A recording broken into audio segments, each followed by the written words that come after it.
Hey, what's going on, everybody? It's your buddy Scooby here, back with another LolCow TCG Artist interview. And in this one, we have Bendy. What's going on, Bendy? How you doing? How's it going, Scooby? How are you? Oh, doing great on this Saturday. Great to be here with you and great to talk about these awesome cards. So, in front of us, we actually have, let me pull that up. We have four cards in front of us that were all illustrated by Bendy himself. Unfortunately, in TTS, we only have one version of the Wrangler Saloon and not Bendy's, but he did create one. And as he told me previously before we started this interview, this one holds a special place in his heart, which I'll let him talk about in just a moment. So let's kick it off from left to right. We got a Tommy C. LolCow Slayer. This is from the Horror House decks. We have Dannibal Lecter. Next we have a You Touch the Poop from this is from the Scribe decks, correct? The pre-release Scribe Yes. decks? Yeah. And Yep. as well as Wrangler Saloon. So, Bendy, to start this off, which one was your favorite to create?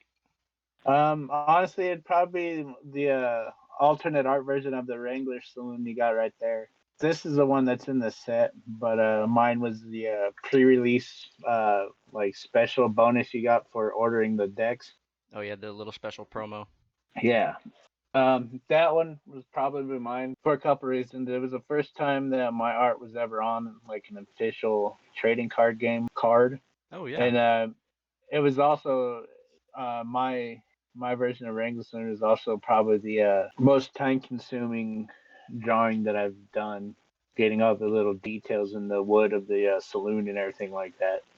Yeah, I've actually got the physical card in front of me, and I'm looking at it, and I can see the detail, especially in the wood with all the lines. It looks very Mhm. nice. All right, so Bendy, tell me about your origin story. How did you first get involved with illustrating for trading cards? And you just told us LolCow was the first, and how special of a place does LolCow hold for being the first to you?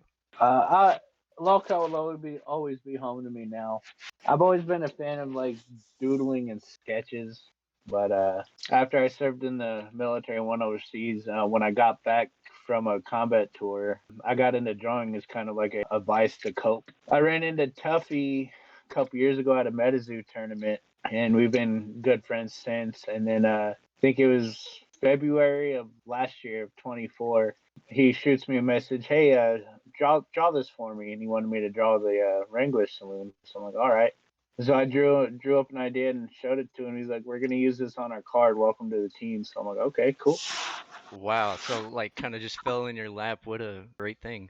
Yeah, Tuffy, he's always been a real good dude. He's always cared about the community first and give people shots. He like I said, he's known I've been wanting to be a TCG artist for a long time, and he gave me a shot and I took it. I'm happy to be here.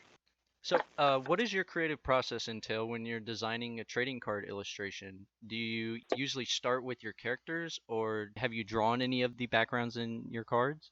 Yeah, I always do the character first. I know a bunch of people nowadays they're into digital and it's easier to add characters and just erase the background Yeah. around the character.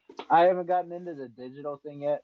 I think there's three or four people on the team that are still traditional. So I do the character first. That way I can just make sure that it looks right and then kind of mold the background around it. Oh, wow.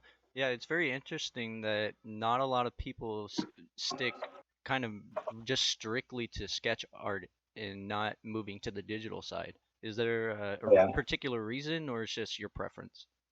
I've tried digital. Don't get me wrong. I want to learn how to do it, but I just like I said, I got into drawing as kind of like a vice to deal with my some of my issues, Yeah. and having the physical copy right in front of me to where I can look at it over and over. It's kind of like a almost kind of like writing in a journal for me. That's very nice. I'm glad that you were able to find a way to open up.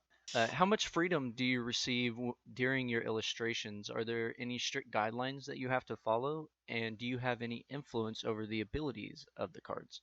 The ability, not really, but because they leave that up to like the development team and stuff. Basically, Tuffy or the art team, they come up with parameters. Like for instance, with "You Touch the Poop," it was just a font that they said they needed someone to draw, so I volunteered for it, and it was one of the lol cows touching poop with a creepy smile on it. So I picked Cyrex, So I was like, all right.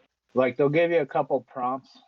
That's about it. And as long as you stay within like those prompts to where they can tell that what you were going for. Most of the time, it's pretty much free range for the artist.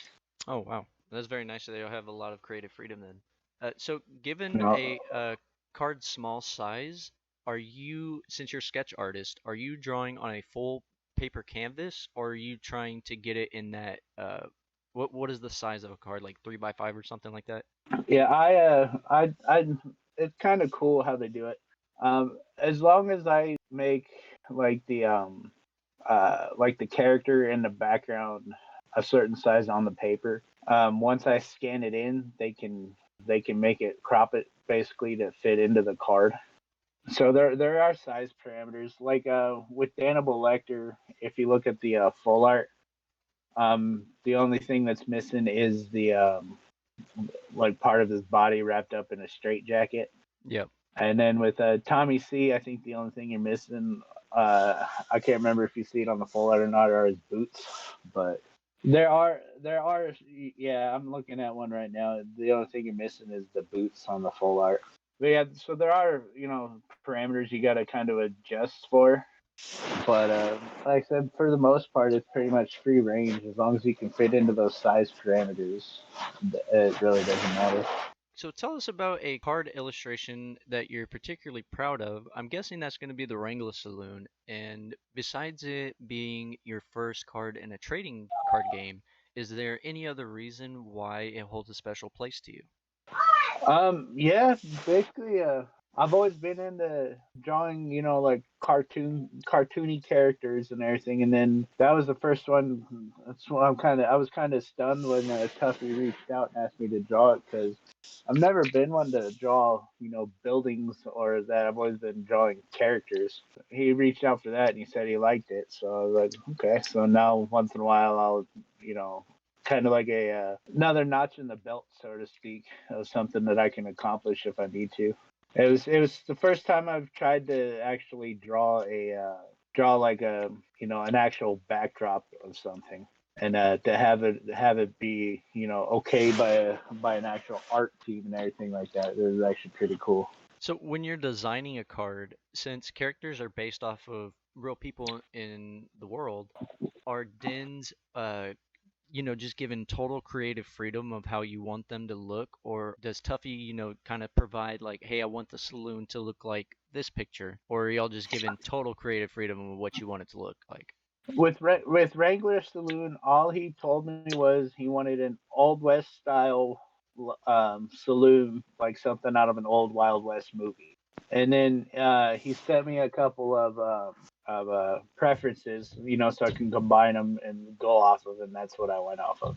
Very nice.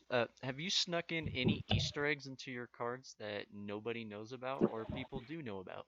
Not like not in these ones, but I've been talking like some of my like the other fan arts that I've done.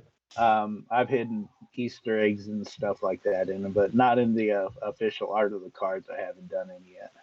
So tell me, what's it like seeing your artwork become part of a game that fans such as myself trade and collect? It's one of the honestly, it's one of the coolest feelings in the world for me, anyways. And just to hear people say, they'll pull one of my cards and they'll be like, they'll get excited over seeing something that I made. It's a cool feeling. And this next question is particular to you. Do you ever feel like a rush when you're asked to sign somebody's card? Not at all, really. Because like I said, to me, it's one of the coolest things because I've been going to these like collecticons and stuff like that for a few years now, and I've always wanted to know what it felt like, for the artists sitting down signing stuff, signing their own work and everything, and now I got people, asking me. It's kind of making me feel like I'm the one sitting behind the desk kind of thing. Seeing people actually being a fan of something that I made, it's a cool feeling. That's awesome. Do you currently see any trends in trading card art that you would like to implement in any future of your illustrations, such as from your fellow LolCow TCG artist or any other type of trading card game? Yeah, mainly just from LolCow. I want to keep practicing on getting more detailed on the background. That way I don't get me wrong, that Jason does an awesome job helping out on the backgrounds.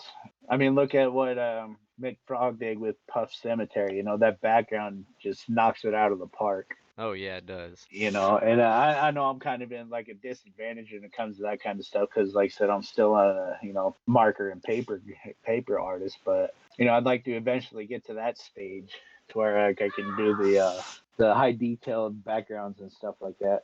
It Uh, would be nice to see more TCGs stick with, I'm not going to say like completely away from digital art, but more traditional art yep. instead of going strictly digital. Because I've noticed that happened a lot. I mean, minus the more modern, even Pokemon, minus the more modern sets. With the illustration rares and everything, they were almost all digital.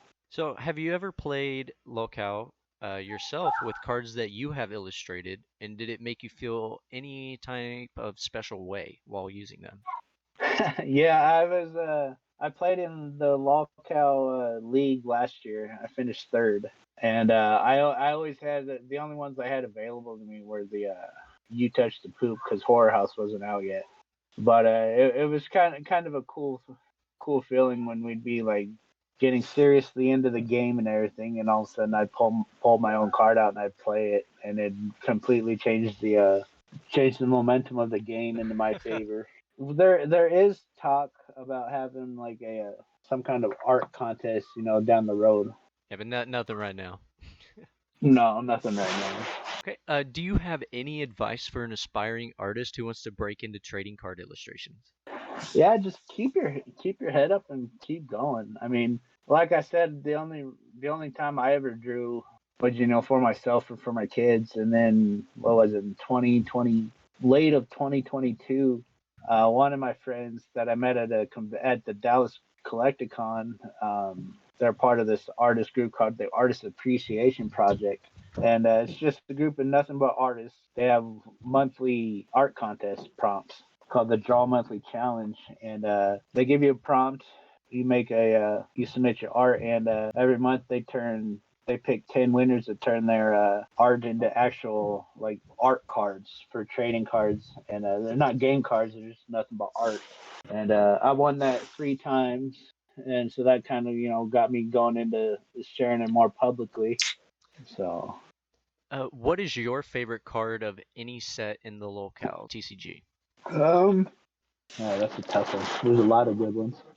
I really don't know why, but I can't remember what set it's from. I would have to go Vamp Chan from Volume 1. Oh yeah, that's a very nice Oh, card. We can pull that one up real quick. I really don't know why, but that one's always stuck with me. There we go. Vamp And Chan right then there. that one, and then the one that mainly got me in it was the Genshin Glopa. Oh yeah, I the don't Genshin see it Guapa. on here. Oh yeah, there it is. It's in Volume 1 too. The Genshin Glopa, I actually pulled out of.